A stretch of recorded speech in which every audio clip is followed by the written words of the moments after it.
اگر آپ پولیس اہلکار کی بات کریں جو سی سی پی او صاحب تھے، جو ایک اعلیٰ عہدے پہ فائز ایک افسر ہیں، اور ان کے ساتھ ہی ساتھ وہ لوگ جو ان کا دفاع کر رہے تھے، جو حکومتی نمائندے تھے، اٹس ناٹ جسٹ کہ وہ وکٹم بلیمنگ کر رہے تھے، اس کے ساتھ ہی ساتھ if you notice their tone, جو ہمیں جس بات پہ دکھ ہوا ہے، اگر آپ ان کی ٹون سنیں. اسد عمر صاحب سی سی پی او صاحب کا دفاع کرتے ہوئے ہنس رہے تھے جب اس کیس کے بارے میں بات کر رہے تھے، اور اسی طرح بہت سارے اور وزراء ہیں جنہوں نے جو ایک ہمدردی چاہیے ہوتی ہے، ایک ایمپتھی چاہیے ہوتی ہے. اس وقت ملک کی ساری خواتین جو ہیں ان کے دل رو رہے ہیں، وہ بہت افسردہ ہیں، اور میرے خیال میں بہت سارے مرد بھی.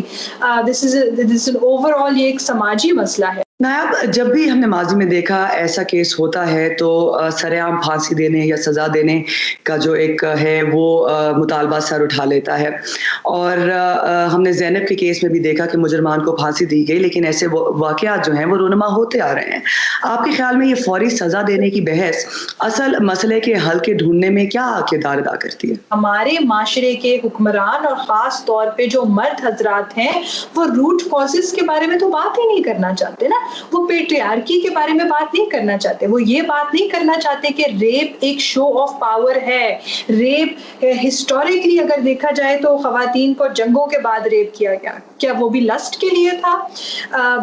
خواتین کو سائلنس کرنے کے لیے ریپ کیا جاتا ہے. انٹیمیٹ پارٹنرز جو جہاں آلریڈی ایک سیکشل ریلیشن شپ ہوتا ہے، وہاں پر بھی خواتین کو ریپ کیا جاتا ہے. تو ریپ پاور ایگزرٹ کرنے کا ایک طریقہ ہے، اور ریپ اس لیے ہوتا ہے کیونکہ معاشرے میں ایک ریپ کلچر ہے جو خواتین کو ڈی ہیومنائز کرتا ہے.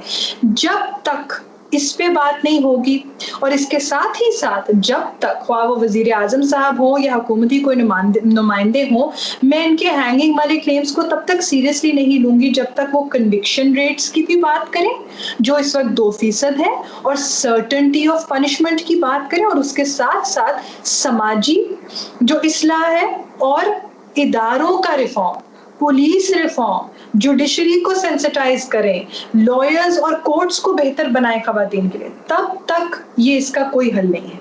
ڈو یو تھنک کہ جو غم و غصہ ہم نے اس کیس کے بعد دیکھا، سوشل میڈیا پر بھی احتجاج بھی ہوا، وہ جو غم و غصہ ہے وہ حکومت کو مجبور کرے گا کہ وہ ایسے سخت قوانین متعارف کرائے، جس ٹریننگ کی آپ نے بات کی، اہلکاروں کو ٹرین کرے کہ کس طرح سے حساس طریقے سے ان کے کیسز کو ہینڈل کیا جائے. کیا آپ کو لگتا ہے کہ حکومت اس کو ترجیح دے گی؟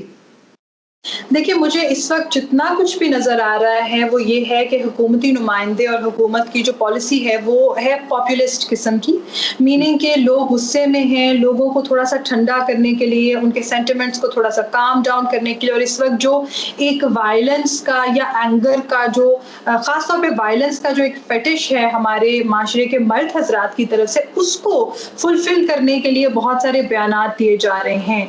اگر خواہ وہ کل کی وزیر اعظم صاحب کی سپیچ ہو، اگر آپ اس کو اٹھا کر دیکھیں، اگر آپ وزراء کے بیانات دیکھیں، تو مجھے کہیں کوئی کانکریٹ لانگ ٹرم چینجز کی بات نہیں آئی.